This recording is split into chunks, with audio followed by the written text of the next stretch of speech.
Bonjour. Ah, Vladi! Je vais te voir dedans. Non, hey, le patron peut nous surprendre. Oh, il est 1h15. Vous l'attendez pas avant une demi-heure? Ouais, ben, c'est uniquement parce que vous insistez, hein.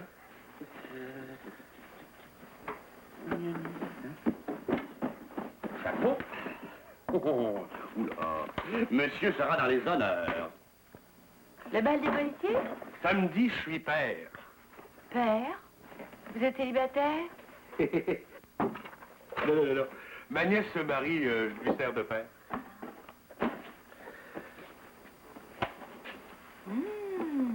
Oh, dis donc. Oh là là, quelle prestance, hein? Quelle autorité! Quelle dignité. Vous trouvez? Ah oui, vous avez vraiment l'air aristocratique. Avec la chemise et le nœud papillon, mon vieux, là, on te donnerait la particule. Tu les mets? Non, pas tout de suite. On dirait un ambassadeur, hein?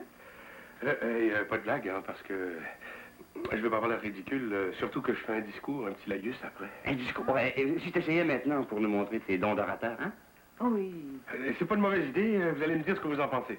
Mais faites pas de blague, hein. Non. Non.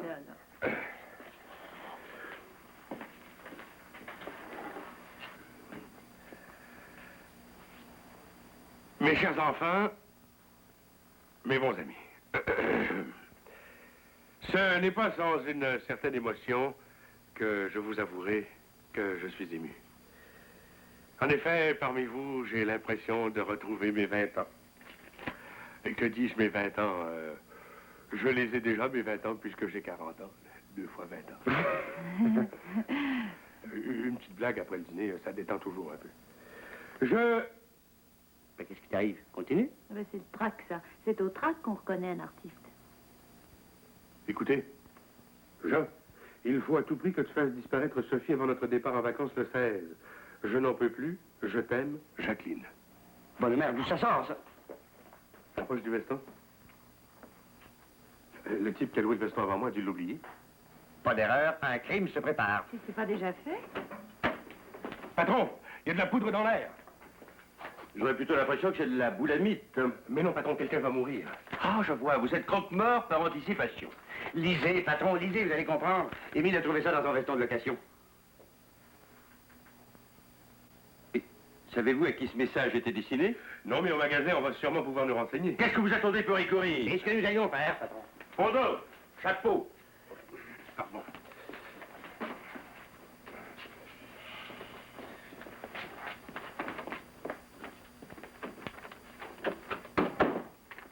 Oui, que ce ne soit pas trop tard.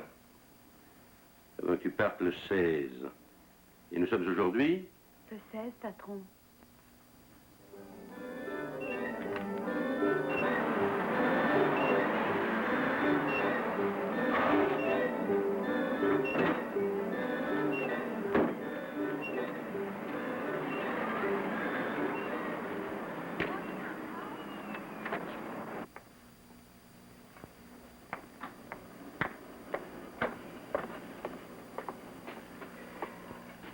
C'est Messieurs Désir. Ah, c'est vous, je me souviens. Je cours chercher votre habit. Non. Je l'ai eu il y a 1 heure. Ah oui, je me souviens. Vous n'êtes pas satisfait. Ah, c'est pas moi, c'est lui. Non, tout est parfait. Nous venons pour quelque chose de complètement différent. Oui. Ah, une robe de bal. Ah, vous savez, dans notre métier. Mais non, voyons. Oui. Non, nous venons pour un renseignement. L'habit que j'ai loué, qui l'a eu avant moi? Ah, je me souviens, c'était un grand, mince. C'est pas possible. Écoutez, quand je l'ai essayé, il me faisait comme un gant. Ah, ben, vous avez tout à fait raison. Non, il était petit, court, trapu, sans élégance, et dans votre style à peu près, en plus distingué. Je me souviens, j'ai son nom dans mon livre. À quel moment ce monsieur est-il venu? Mais comment voulez-vous que je le sache? Bien dit. Vous ne pouviez pas le savoir. Remarque très judicieuse. Voyons. Alors, vous trouvez? Oh, je me souviens. C'est qui? Je me souviens, la maison n'a pas l'habitude de donner des renseignements de ce genre. Et pourquoi? Et parce qu'il y a certains clients qui n'aiment pas que l'on dise qu'ils portent un habit qui a été loué. Et si un client oubliait quelque chose de très important dans la poche de son habit? Ah, mais ça change tout. Ah, ben non, ça change rien. Donnez-moi l'objet, je me charge de le remettre.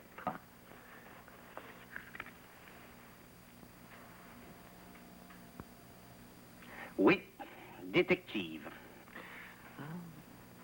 La vie d'une femme est en danger. D'une femme, hein. Et vous cherchiez dans les vêtements pour hommes. Très astucieux. Ah, Maigret. Je me souviens. Connaissez? On voudrait son nom. Simenon. Je me souviens, c'est un des premiers grands succès de Simenon. Le nom du locataire de l'habit. Ah, ben je peux lui téléphoner tout de suite. Ah non, surtout pas. Oui, vous avez raison. Il n'est peut-être pas chez lui. Même que je me souviens qu'il n'y est pas. Il vous l'a dit? Non, c'est une comment dites-vous? C'est une hypoténuse de ma part. Mais passez donc le voir chez lui. Oui, mais où? À son domicile. D'abord, si vous nous donniez son nom. Il fallait le demander tout de suite. Son nom, je me souviens. Attendez. Ça y est, c'est un médecin. Ah, et quel médecin, messieurs. Oh, quel chirurgien. Je suis bien placé pour le savoir, je suis couturier. Il a un coup de ciseau. Son nom! Docteur Jean Labelle. Son adresse! Attendez, je me souviens. 6204... Non, 2600... Attends, non, c'est 4000... c'est juste à côté, Clinique Frontenac. Merci! Et adieu! Mais, attendez, mais messieurs, attendez. Oh, ils m'ont même pas demandé son nom. J'ai l'impression qu'ils ont besoin de se faire traiter. Oh. Bon, bien s'il arrive, dites-lui qu'il m'attende. Je serai chez vous dans 10 minutes. Merci. Moi, je vais voir Dufresne. Écoutez, on pourrait peut-être enquêter de notre côté. C'est ce que j'allais dire. Rendez-vous à la clinique. Imaginez un prétexte pour y rester quelque temps. Cette Sophie, enfin, si mon frère ne m'abuse pas, doit être ou une infirmière ou une secrétaire à son service. Entendu, patron.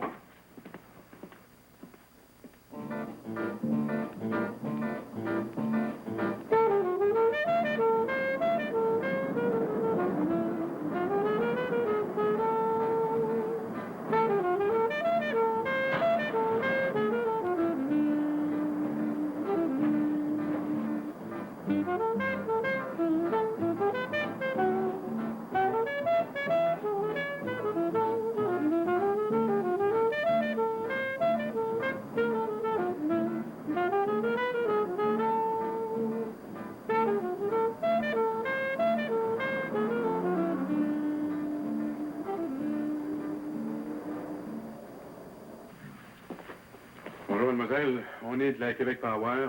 On vient pour vérifier l'ampérage. Alors, les compteurs sont dans la cave, l'escalier est au bout du corridor, après la lumière rouge. Ben, on n'a pas affaire au compteur, c'est les circuits qu'on vient vérifier. On va faire toute la tournée.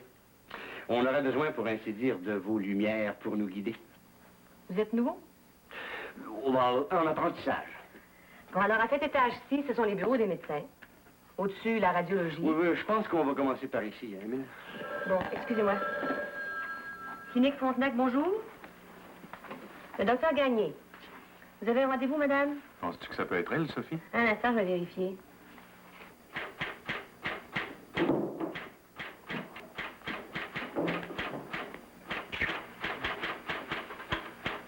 Pendant que je m'occupe un peu autour, essayons de faire parler la belle enfant.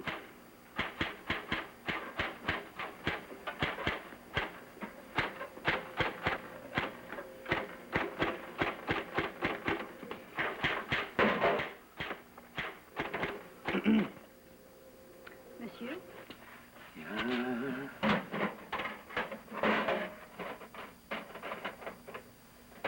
Oh, pardon. Je vais vous remettre la lumière. Oui, je vous comprends, Jobidon, ça peut être grave, mais il faut que je sois prudent. La prudence est la mère de la sûreté municipale, non?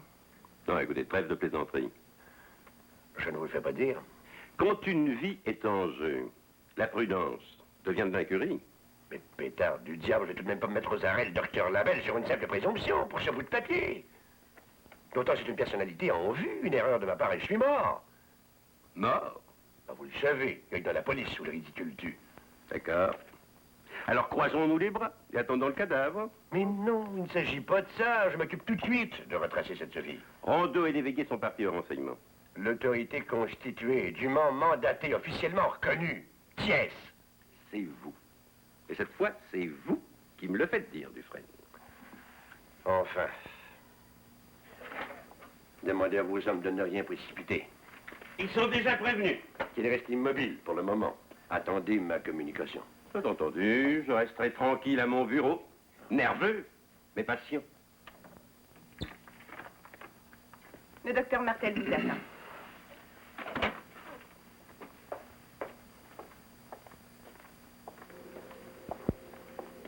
Ouais, les médecins ont du goût pour choisir leur personnel. C'est une machine électrique. Je vais vous couper le courant. Je vous donne congé pour 2 secondes. 3 si vous voulez.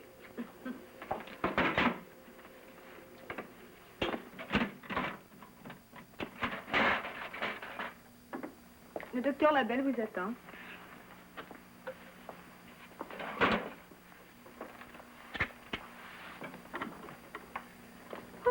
Le dernier patient aujourd'hui. Garde Sophie Catudal, demandez à l'entrée. Garde Sophie Catudal. Oh, qu'est-ce qui arrive? Mon Dieu, qu'est-ce qui se passe? Monsieur, on n'a plus d'électricité? Non, c'est une simple panne, un fusible a sauté, je vais le changer.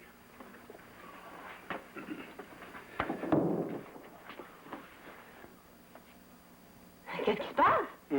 Rien, un simple court-circuit dans la salle d'attente. Vous auriez pas vu passer mon homme par hasard? Non. Excusez-moi, mademoiselle, c'est une surcharge. Oui, la demande de pouvoir est trop forte pour le pouvoir des générateurs. Oh, mais je vais vous arranger ça tout de suite, hein. Tu m'as appelé? Oui, justement, Sophie.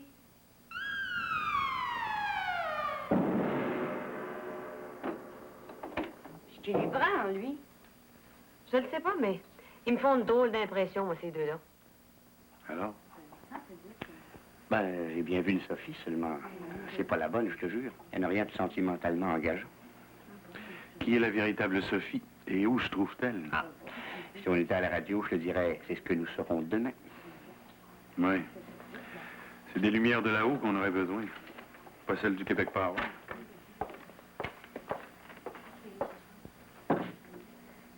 Si vous voulez vérifier chez le docteur Martel, la place est libre. Oui, oui, tout à l'heure.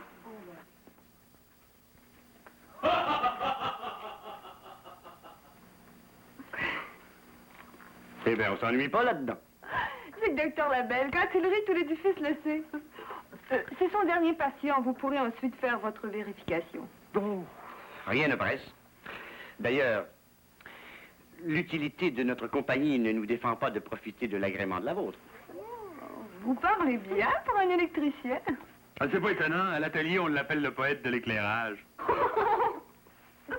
Ah oui, oui, c'est ainsi que mes pouvoirs éclairants peuvent aller jusqu'à percer vos secrets les plus intimes. Tenez, vous, par exemple, dites-moi si je me trompe. Vous vous nommez Louise. Non, Denise. Non, Sophie.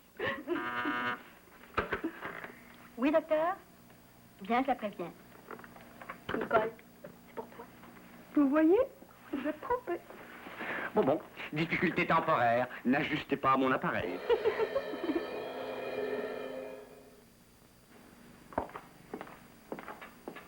Jacqueline Labelle. Madame. Inspecteur Dufresne. En quoi puis-je vous être utile, inspecteur? J'ai besoin de votre aide pour éclaircir une petite affaire qui me trouble un peu. Allez-y sans détour, je n'ai rien à craindre. Vous connaissez cette note?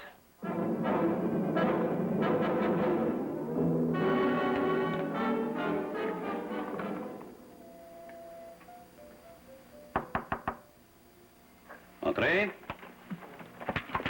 Le chauffeur est là, docteur. Dites à Paul qu'il m'attend dans la voiture. Je viens. Bien, docteur.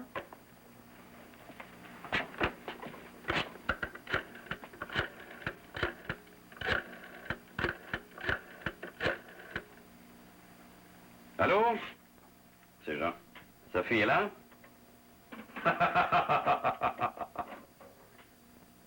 Bon. J'arrive tout de suite. Bon, ben, tout m'a l'air en parfait ordre. Nous allons faire notre rapport. Très bien, merci.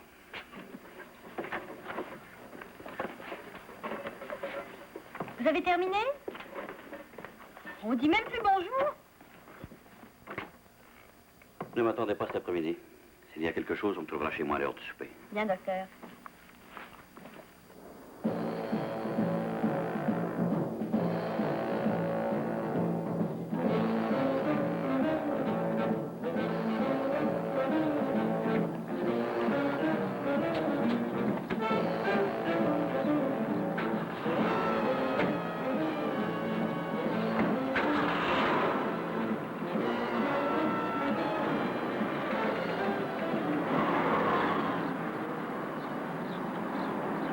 Téléphonez à la clinique pour voir où ils en sont.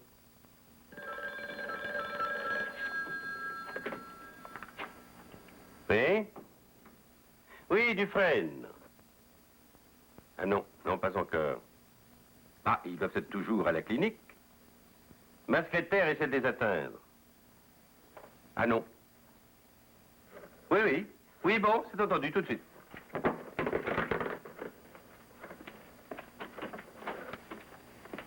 Allô, la clinique Frontenac?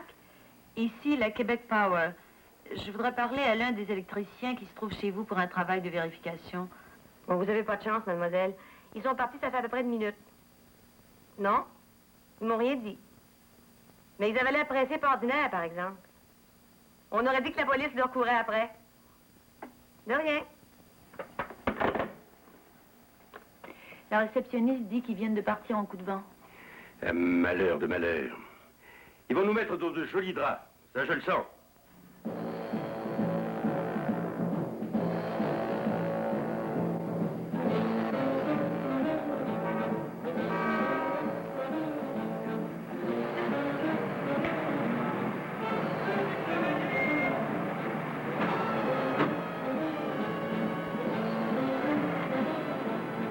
Il renvoie son chauffeur. On ne doit pas être loin de chez Sophie. On va être obligé de le suivre à pied. Mais qu'est-ce que tu penses? On n'est pas pour le suivre en calèche? Vous aurez peut-être pu appeler le patron. Non, non, pas tout de suite. C'est très risqué que notre oiseau s'envole. Il est allé acheter des fleurs à celle qui veut assassiner le sadique.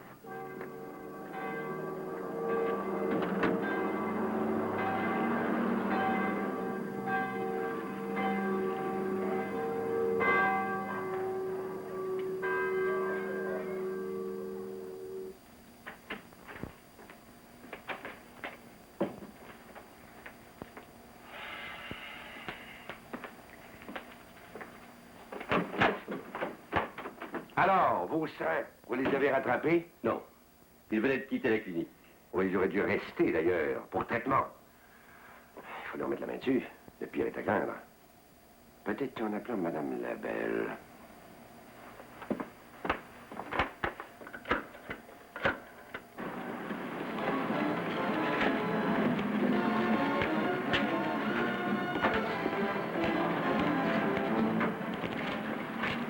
Suis-le. Je téléphone au patron, je te rejoins.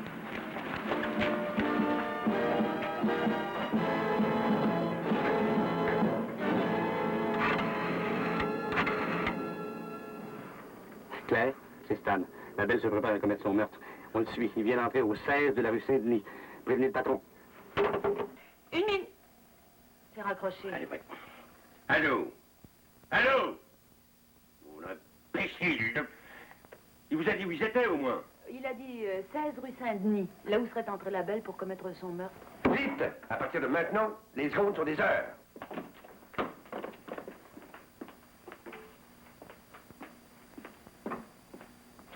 Émile! Donc, tu me fais peur. Là-dessus, on ne peut plus avancer. Comment ça? Les portes, comment trouver la bonne? Il n'y a pas de nom? Ben non, il y a juste des numéros. Attends, les boîtes à lettres dans l'entrée.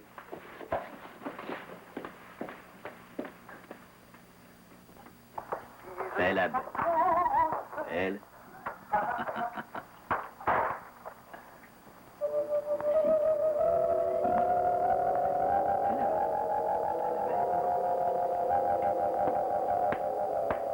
Comme elles sont belles. Que tu es gentil, mon petit. Et quelle consolation tu es pour ta vieille mère. Vous avez toujours décidé de ne pas venir en vacances avec nous? Oh, je ne reviens pas sur ma parole. Je suis têtue comme une vieille toquée. Du reste, il y a si longtemps que je voudrais te voir partir seule avec Jacqueline. Oui, je vous comprends. Et je ne comprends plus que toi. Appartement 17, c'est marqué Giladel. Oh, j'en ai oublié de te dire. Jacqueline t'a téléphoné peu avant ton arrivée et demande que tu la rappelles sans délai. Un inspecteur de police, semble-t-il, se chercherait. La police? Et un inspecteur? C'est trop d'honneur. Bon. Elle avait l'air un peu énervée. Elle a parlé de malentendus, de Sophie. Enfin, appelle-la, elle t'expliquera elle-même. Entends-tu quelque chose? J'entends une voix d'homme et une voix de femme, mais c'est pas clair. J'espère qu'on n'arrive pas trop tard. J'espère surtout qu'on se trompe pas de label. Je la trouve vraiment suave. 2 mots de ta part et on m'envoyait à la potence. C'est pas d'erreur possible, c'est bien lui. Qu'est-ce qu'on fait? Et tout ça à cause de cette peste de Sophie. Non, non, chérie, je blague. C'est ça. Tout à l'heure. Eh bien, maman, si vous voulez entendre une bonne histoire de policier, vous faites bien de ne pas regarder celle-là. Et écoutez-moi bien.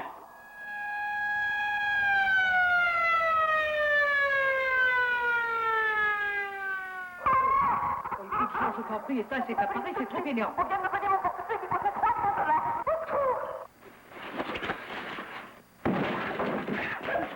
Alors, chez moi, putain, fou!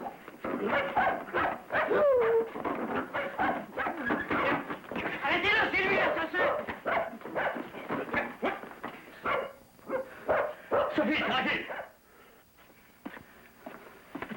C'est une erreur regrettable. Alors, Sophie, c'est la... Oui. Et j'aurais souhaité que ce fût un dog affamé.